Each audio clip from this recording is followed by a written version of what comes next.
First of all, I want to thank you for that. That's My beautiful. pleasure. Thank you very much. Thank you It's again. Fantastic. We'll put it up in a place of honor. Yep.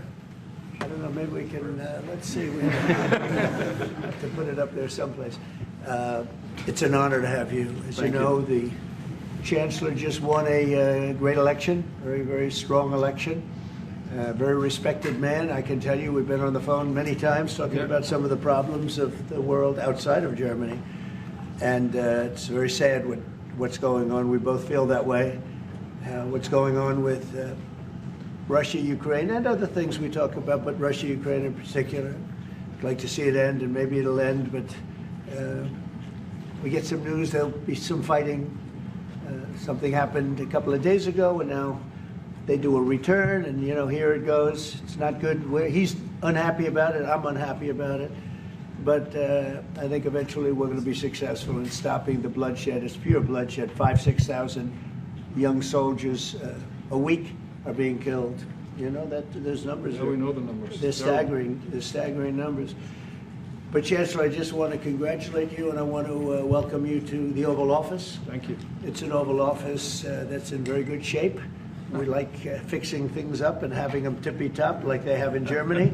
Yeah. They do that in Germany very much, and we do it here.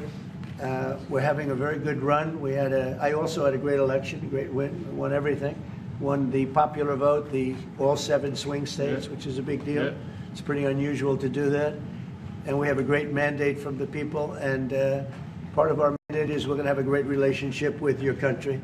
So I just want to thank you very much for being here, and if you'd like to say a few words. Absolutely. So, thank you, first of all, Mr. President, for your kind invitation to come to Washington, D.C. I was in this building first time ever in 1982. I told you, when former President Ronald Reagan was in office. So I'm very happy to be here again and to offer our close cooperation with the United States of America. Yeah. We are having so much in common, our history. We owe the Americans a lot. We will never forget about that. And so with your German provenance, I think this is a very good basis for close cooperation between America and Germany. So again, thank you. Thank you for the hospitality, and thank you for having your guest house for a night. This is a great place. Great place. Many thanks for that. I really enjoyed it. Thank you. It's a wonderful place. It's a landmark also. And Blair House is it's a nice place to stay. Yeah. Good. Thank you very much for saying that. Would you have any questions, please? Mr. President, on your new travel ban, why now? And if the Boulder attack was part of your reasoning, why not include Egypt on that list where the suspect is from? Well, because Egypt has been a country that we deal with very closely. They have things under control. The countries that we have don't have things under control. And why now? I can say that it can't come soon enough, frankly. We want to keep bad people out of our country. The Biden administration allowed some horrendous people, and we're getting them out one by one, and we're not stopping until we get them out. We have thousands of murderers. I even hate to say this in front of the Chancellor. Of course, you have a little problem, too, with some of the people that were allowed into your country. It's not your fault.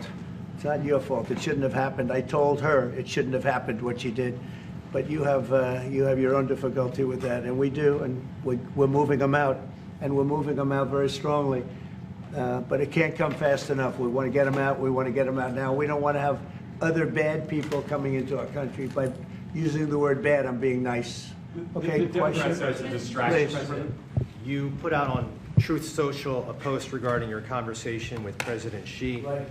Can you talk about whether or not you feel that trade talks, trade relations are back on track after appearing to be a little bit off track last week? A little bit off track. It was only the complexity. It's pretty complex stuff. We had a very good conversation with President Xi a little while ago, just before your arrival. In fact, we just hung up, and they said, "You're here." I said, "That's pretty good." Two great leaders of the world in a very short period of time. We had a very good talk, and we've straightened out any complexity. It's very complex stuff, and we straightened it out.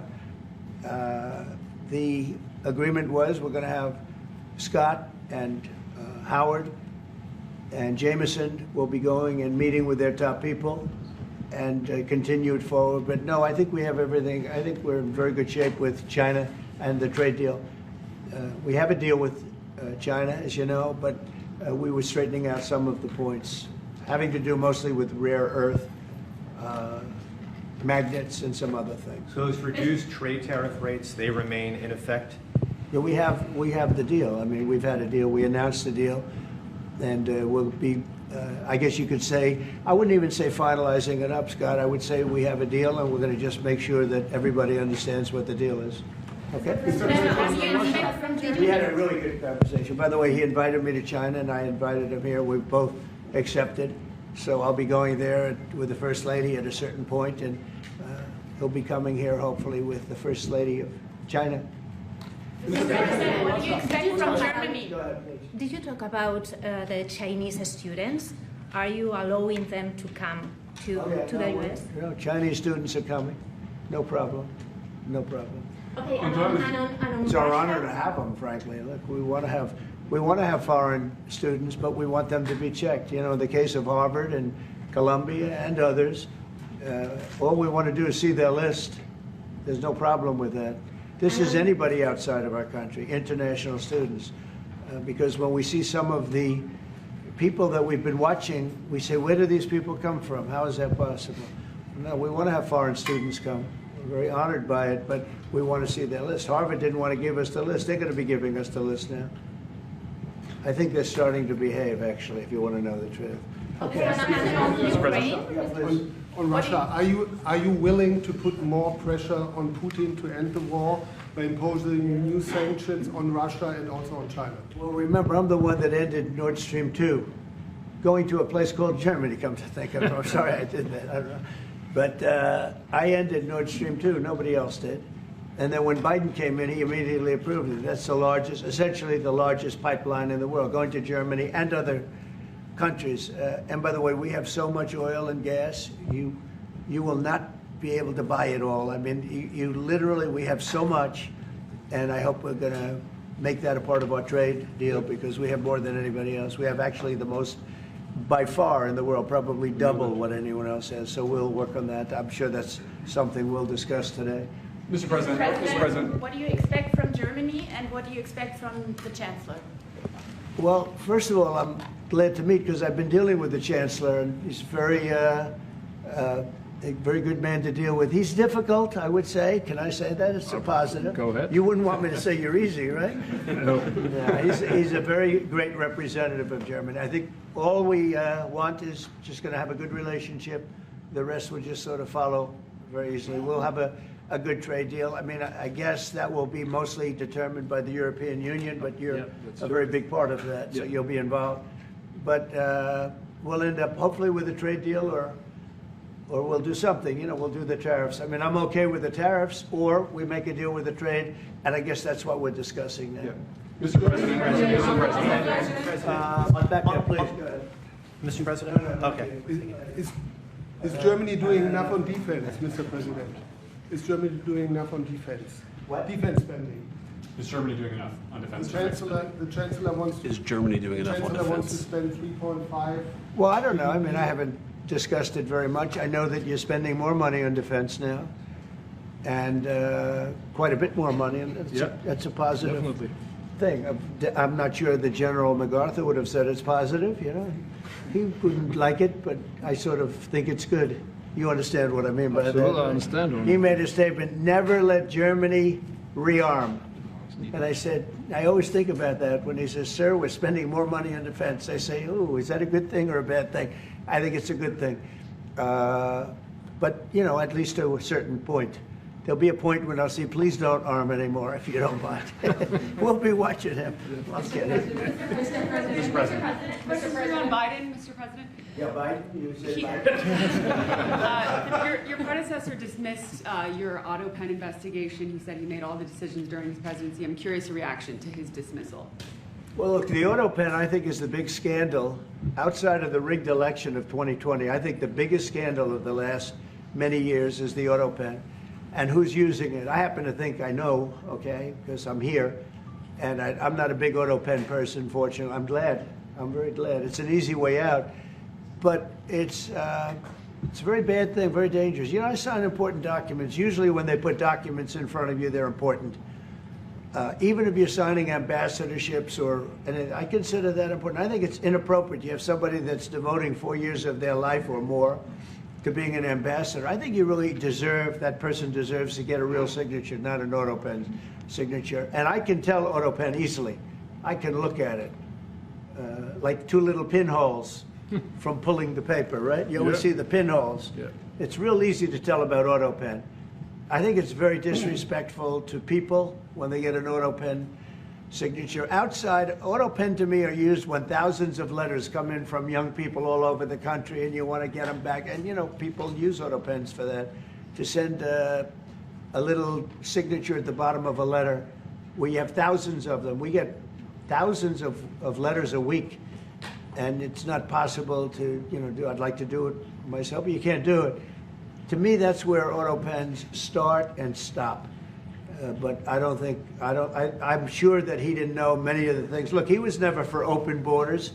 He was never for transgender for everybody. He was never for men playing in women's sports. I mean, he changed, all of these things that changed so radically. I don't think he had any idea that frankly, I said it during the debate and I say it now, he didn't have much of an idea what was going on. Mr. President, You shouldn't be, essentially whoever used the AutoPen was the president. And that is wrong, it's illegal, it's so bad, and it's so disrespectful to our country. Mr. President. Mr. President, will you lead your troops in Germany? And if I may ask a question to the Chancellor to answer in German for the German audience, how has your first encounter been? The answer is yes. We'll talk about that. But if they'd like to have them there, we have a lot of them, about 45,000. It's a lot of troops. It's a city when you think of it. That's good economic development. They're highly paid troops, and they spend a lot of money in Germany. But the relationship with Germany is very important. Yeah, we'll be doing that. No problem. May I say a few words in German to Yes, the German please. public? So, danke für die Frage. Wir sind hier im Weißen Haus und ich bedanke mich beim Präsidenten für den sehr freundlichen Empfang im Oval Office in diesem weltweit bekannten Raum. Ich freue mich sehr, hier zu sein und wir bereiten eine Vertiefung unserer Zusammenarbeit vor. Ich freue mich sehr darüber. Mr. President, you've made Mr. President. freedom of Do you speech. speak English because you speak such good English? Is it as good as your German, would you say? Do you feel, do you feel it's not more my mother comfortable? tongue. No, it's not my mother tongue, but I try to understand almost everything and Yeah, very to good. speak as good as I can. Very good. That's Mr. President, you've made it's an freedom- achievement, actually. Mr. Mr. President, can we the follow up on the criticism that I've AutoPen? seen thank you, Mr. President. The criticism that I've seen, and I'm sure you've seen, regarding Elon Musk and your big, beautiful bill, what's your reaction to that? Do you think it in any way hurts passage in the Senate, which, of course, what is you're seeking? Well, look, I've always liked Elon, and it's always very surprised. You saw the words he had for me, and he hasn't said anything about me that's bad. I'd rather have him criticize me than the bill, because the bill is incredible. It's the biggest cut in the history of our country. We've never cut. It's about 1.6 trillion in cuts. It's the biggest tax cut. You would say, people's taxes will go way down. But it's the biggest tax cut in history. We are doing things in that bill that are unbelievable. And when you look at what we're doing for small businesses, for people, for middle-income people, all of the things that we're doing, nobody's ever seen anything like it. And Elon's upset because we took the EV mandate, and which was a lot of money for electric vehicles, and they're having a hard time, the electric vehicles, and they want us to pay billions of dollars in subsidy. And Elon knew this from the beginning. He knew it for a long time ago. That's been in there. I would say, JD, that hasn't changed. That's been right from the beginning, Mr. Secretary. That hasn't changed at all, right from the beginning. But I know that disturbed him. He wanted, and rightfully, he recommended somebody from that he, I guess, knew very well. I'm sure he respected him, but to run NASA, and I didn't think it was appropriate. And he happened to be a Democrat, like totally Democrat. And I say, look, we won. We get certain privileges, and one of the privileges, we don't have to appoint a Democrat. NASA is very important. We have great people. General Kane is going to be picking somebody with our. We'll be checking him out, seeing, but he wanted that person, a certain person, and we said no. And I can understand why he's upset. Remember, he was here for a long time. You saw a man who was very happy when he stood behind the Oval desk, and even with the black eye, I said, "Do you want a little makeup? We'll get you a little makeup." But he said, "No, I don't think so," which is interesting and very nice. He wants to be who he is, so you could make that statement too, I guess. Look, Elon and I had a great relationship. I don't know if we're well anymore. I was surprised because you were here. Everybody in this room practically was here as we had a wonderful send-off. He said wonderful things about me. You couldn't have nicer. Said the best things. He's worn the hat. Trump was right about everything. And I am right about the great, big, beautiful bill. We call it a great, big, beautiful bill because that's what it is. And again, biggest tax cuts in history, biggest economic development moves anywhere. We've never done anything like it. Business is spurred. And I don't know if you've seen the numbers, but the numbers came out. Even the CBO, which is run by Democrats, said that we're going to be doing, I'd like you to discuss it, the 2.8 trillion, that CBO. This is a group of people that are Democrats. They're very hostile to us. They just came out with phenomenal numbers, what it does. You want to mention that, Scott?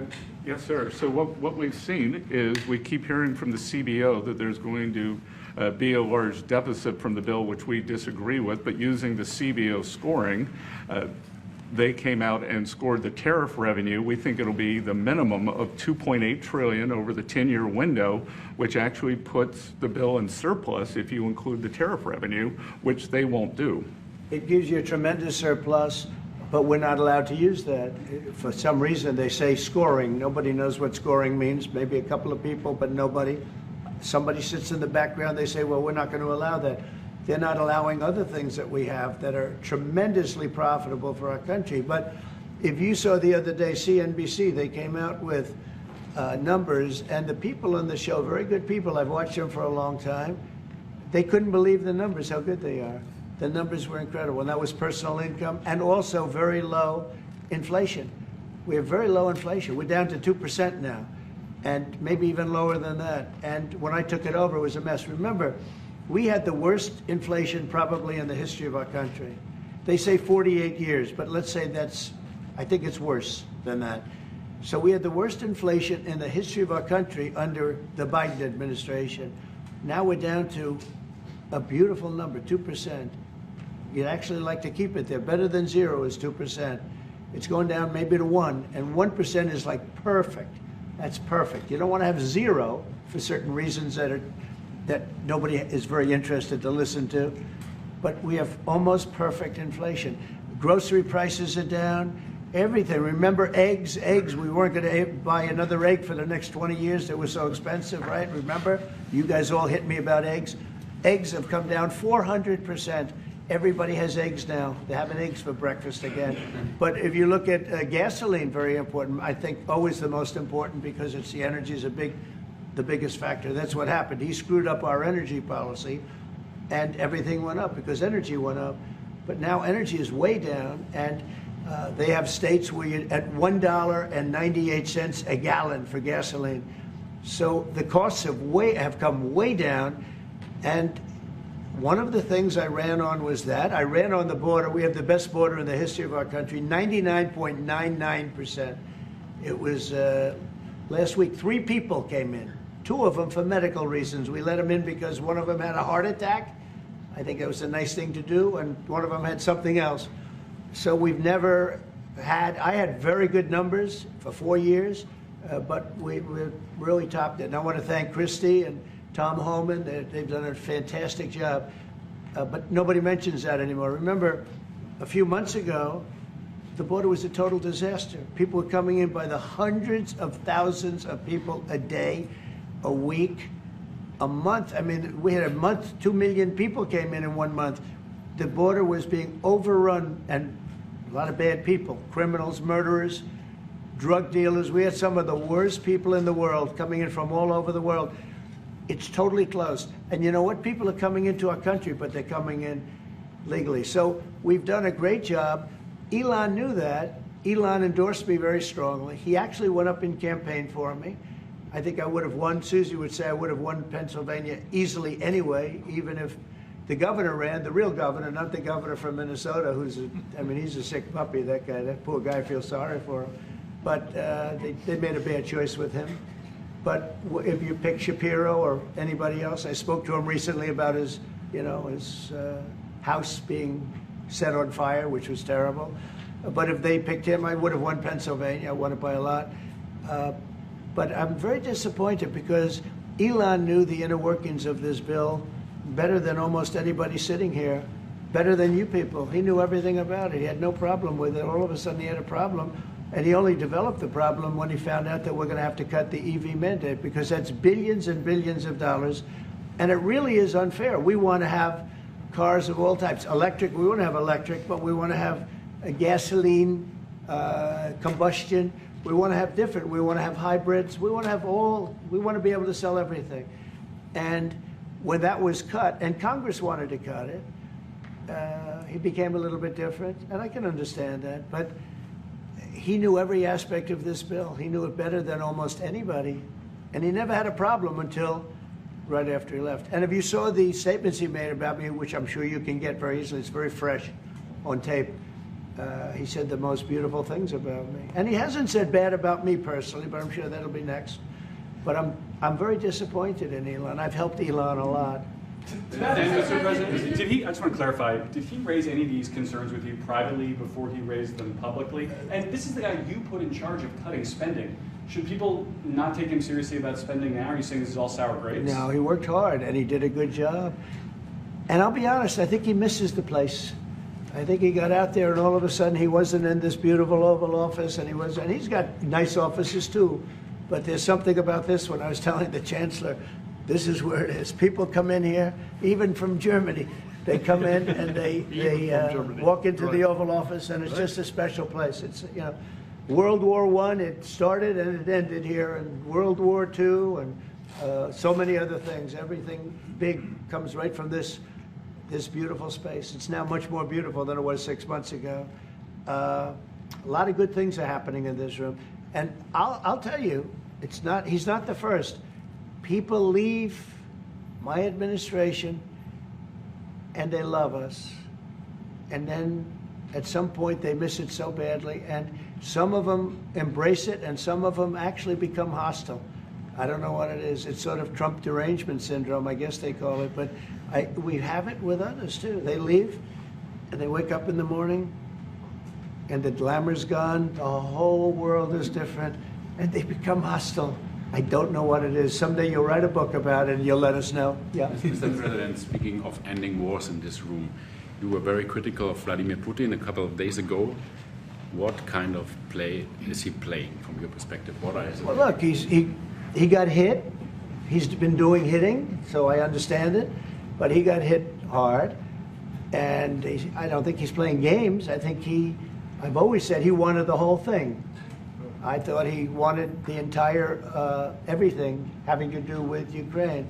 That's something that would have never happened if I were president. The election was rigged. I didn't get to be president, but I got to be president now. And I think it's a much more important presidency. Other than a couple of things like that, the war would have never happened. The war with Ukraine, with Putin, would have never happened, ever, not even a chance. And it didn't happen for 4 years. And it wasn't thought of. I used to talk to him about Ukraine a lot. It was the apple of his eye, but he would have never done what he did. And I think mistakes were made by him, but I think mistakes were made by other people. The president should have never allowed that war. Biden should have never allowed that war to happen.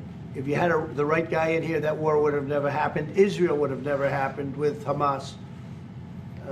That would have never happened. The attack on Israel would have never happened because Iran was broke. They had no money.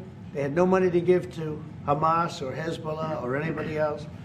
And all of that would have never happened. Inflation wouldn't have happened. It was caused mostly by energy. And the Biden administration messed up my great energy policy. We were down into the 190 a gallon, and it would have never happened. It was caused by energy and their bad spending on the Green New Scam and other things that they spent on.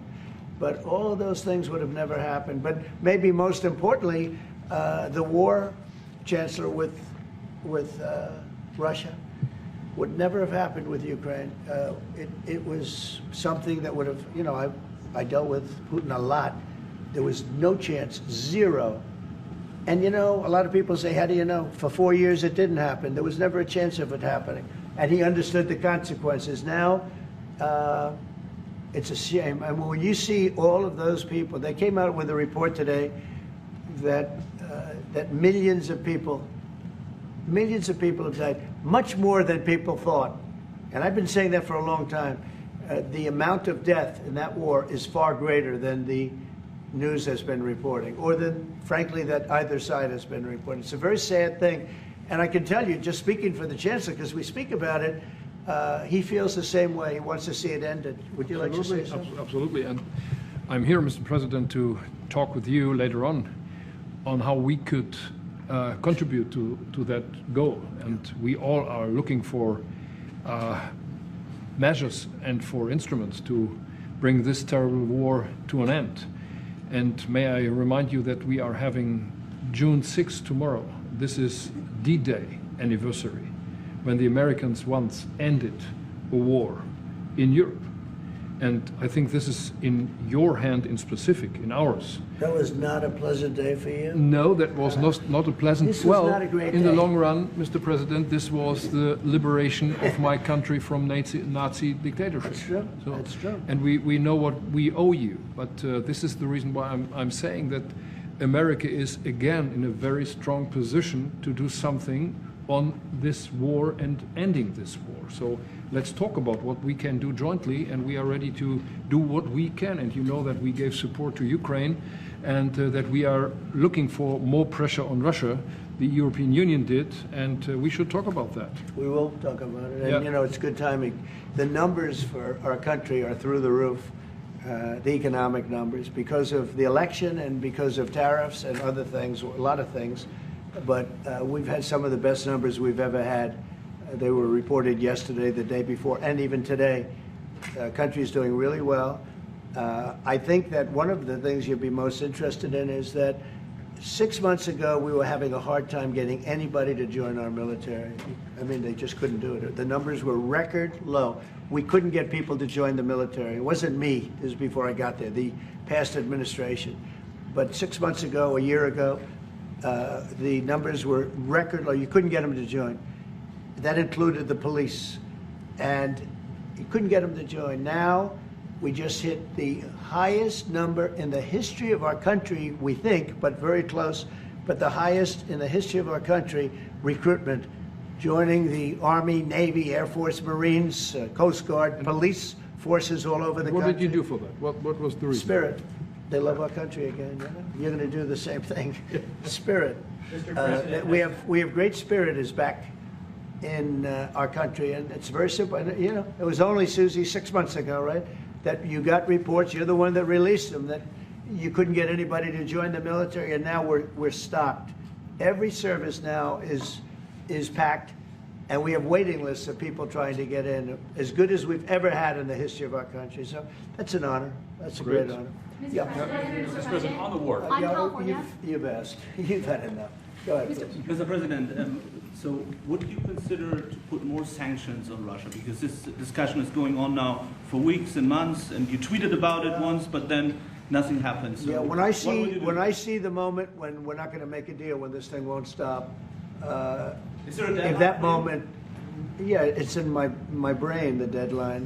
When I see the moment where it's not going to stop, and I'm sure you're going to do the same thing, will be very, very, very tough. And it could be on both countries, to be honest. You know, it takes two to tango. But we're going to be very tough. Whether it's Russia or anybody else, we're going to be very tough. That's a bloodbath that's going on over there. And when I see the moment where I say, well, they're going to just keep fighting. You know, I gave the analogy yesterday when I spoke to President Putin. I had a 2-hour and 15-minute call with him. Sometimes, and this is me speaking maybe in a negative sense, but sometimes you see two young children fighting like crazy. They hate each other and they're fighting in a park. And you try and pull them apart. They don't want to be pulled. Sometimes you're better off letting them fight for a while and then pulling them apart And I gave that analogy to Putin yesterday. I said, President, maybe you're going to have to keep fighting and suffering a lot, because both sides are suffering, before you pull them apart, before they're able to be pulled apart. But it's a pretty known analogy. You have two kids, they fight. Sometimes you let them fight for a little while. You see it in hockey, you see it in sports. The referees let them go for a couple of seconds, let them go for a little while before you pull them apart. And maybe, and I said it, and maybe that's a negative because we're saying go, but a lot of bad blood. There's some bad blood between the two. I have to deal with it, and the Chancellor has to deal with it. It's incredible. The level of, there's a great hatred between those two men, but between the warring parties. Great hatred. Mr. President, you say and believe apparently that there is no immediate peace. What? That there is no immediate peace. There will be no. Well, I can't. I'd love to have immediate if I could. But why? If I could, but we don't have immediate. You know, it's like I'd love to have that. I'd like it to start right now. We would leave a room if we knew the war could end. We'd say, forget about you guys. Forget about trade. Right? Yeah. We'd say, let's go settle it. There's some additional fighting that's going to go on. You know, he attacked and they attacked pretty harshly. They went deep into Russia, and he actually told me. I mean, I made it very clear. He said we have no choice but to attack based on that, and it's probably not going to be pretty. I don't like it. I said, don't do it. You shouldn't do it. You should stop it. But again, there's a lot of hatred, and you know, I'm very proud of the fact that with India and Pakistan, I was able to stop that. And those are nuclear powers. And that was getting close to being out of hand. And I spoke to some very talented people on both sides, very good people on both sides. And I said, you know, we're dealing with you on trade, Pakistan and India right now. I said, we're not going to deal with you on trade if you're going to go shooting each other and whipping out nuclear weapons that maybe even affect us. Because, you know, that nuclear dust blows across oceans very quickly. It affects us. And I said, if you're going to do that, we're not going to do any trade deals. And you know what? I got that war stopped. Now, I hope we don't go back and we find out that they started, but I don't think they will. They were both good. They were well represented. I want to congratulate both countries because, as you know, the leader of India, who's a great guy, was here a few weeks ago. We had some great talks. We're doing a trade deal. And Pakistan, likewise, they have very strong leadership. Some people won't like when I say that, but you know, it is what it is. And they stopped that war. Now, am I going to get credit? I'll never get credit for anything. They don't give me credit for anything, but nobody else could have done it. I stopped it. I was very proud of that. I wish we could do the same thing with Ukraine and Russia. And at some point it'll happen. I believe that. And if it doesn't happen, or if I see somebody's out of line, if Russia's out of line, you'll be amazed how tough. Remember this, they like to say that I'm not friends with anybody. I'm friends with you. I'm not friends with I want the right thing to happen for our country, for everybody, for humanity. But I'm the one that stopped the pipeline. It's called Nord Stream 2. Until I came along, nobody ever heard, not one person in this room ever heard of Nord Stream 2. You probably did, yes, because it went to Germany. He's the only one knowing that this was a mistake. But I stopped it. I stopped it. Yeah, and you've said that openly. Yeah. It was a mistake because, and I used to go with Angela. I'd say, well, wait a minute. We're spending all this money to defend you against Russia, and then you're giving Russia billions of dollars a month. What kind of a deal is that? You know, which was... but you said it better than anybody else. I appreciate it. But I'm the one that stopped it. And that was the biggest economic development job, if you want to call it that, in the history, think of it, in the history of Russia. That was a massive, it's the biggest pipeline in the world. Going to go all over Europe, not only to Germany. You know, they were Germany, but then they were branching off all over to Europe. Nobody ever heard of, not one person of you heard of it. And I stopped it. It was dead. And then they say, I'm friends with Putin. I got along with him. He respected me, I respected him. It would have never happened. But I stopped Nord Stream 2. When Biden came in, almost the first week, he approved it. He let it be built. And then they say that I wasn't tough on Russia. Putin said to me, you know, you're not tough on Russia. You stopped the biggest, most important job we've ever done. You stopped it. And Biden came in and he let it be built. And I'll tell you what, I'll never forget the day. I had it totally stopped. They weren't building. They gave up on it. They weren't able to. And then Biden came in and he let him build. I couldn't believe it. Okay, one or two questions more, please. Any questions? Any question for the Chancellor? Yes. Continue. Go ahead, for the Chancellor. That would be one. I like his answers much better. Well, first, would you continue to support Ukraine? Yeah, I'm with Ukraine. We just signed a big deal on rare earth with Ukraine. And I want to, you know what, I'm for stopping killing, really. That's what I'm for. Again, a war that would have never started, should have never started. I want to see the killing stop. We spent $350 billion, much more than Europe, but Europe spent a lot also. I mean, they spent way over $100 billion. Yeah. So you're talking about close to $500 billion went into that whole thing. And it's not even the money, and I know with you too, it's a lot of money, but it's the death that's being caused. We went to the Middle East. I went last week to the Middle East. We took in $5.1 trillion. That's many, many times. That's 30, 40 times, 50 times more than what we're talking about. It's think of that, $5.1 trillion of investment with one trip that lasted 4 days. So it's not the money.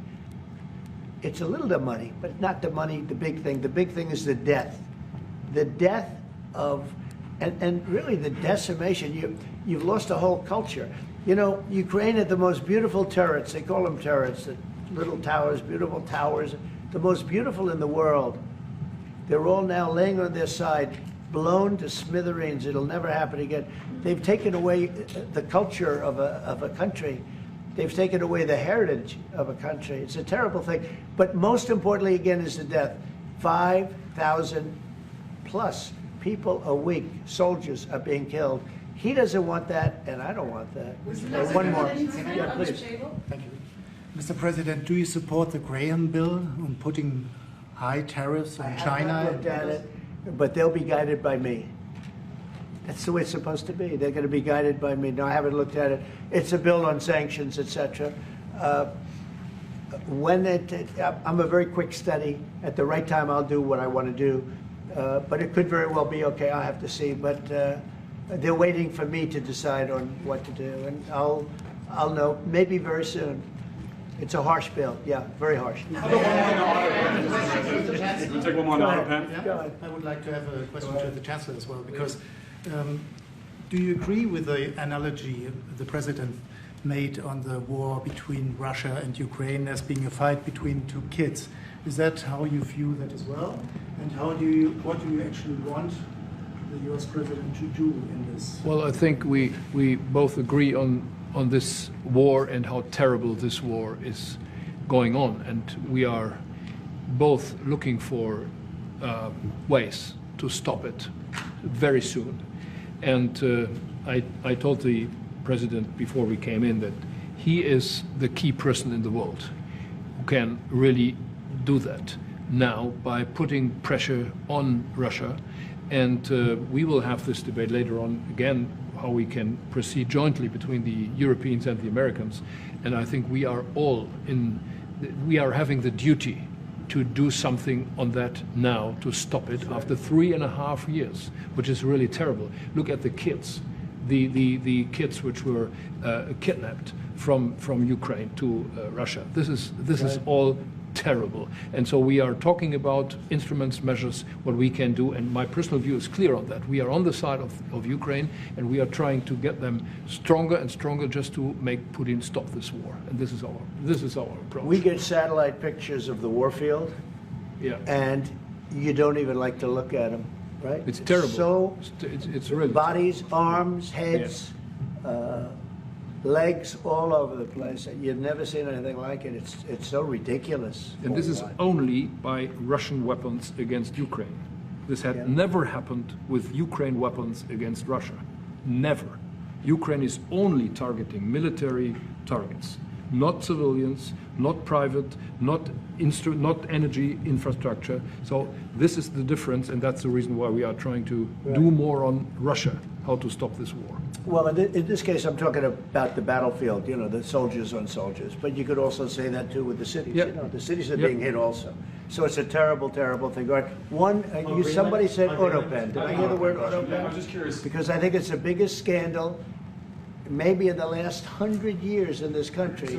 So when I hear that word, I think it has to be discussed because the fake news will try and, you know, hide it, and we can't do that. Well, that's But go what I'm ahead. asking. Have you uncovered any evidence that anything specific was signed without President Biden's knowledge or by other people in the administration acting illegally? Well, I don't think Biden would know whether or not he signed it. I'm asking if you've uncovered any of that information. No, but I've uncovered, you know, the human mind. I was in a debate with the human mind, and I didn't think he knew what the hell he was doing. So, you know, it's just one of those things, one of those problems. We can't ever allow that to happen to our country. The danger our country was in, and I know some of the people that worked with him, radical left, horrible people. And I could give you the name of some of the people that used the autopen, because I'm here, and I ask questions about people that were here also. There are a lot of people that were here when that happened, and they're here right now, and they'll answer your question very accurately. But I know some of the people that use that autopen, and those are not the people that had the same ideology as Joe Biden. These were radical left lunatics that used that, and they didn't get elected. He didn't get elected either, actually. Thank you very much, everybody. Thank you guys. Thanks, guys. Thank you very much.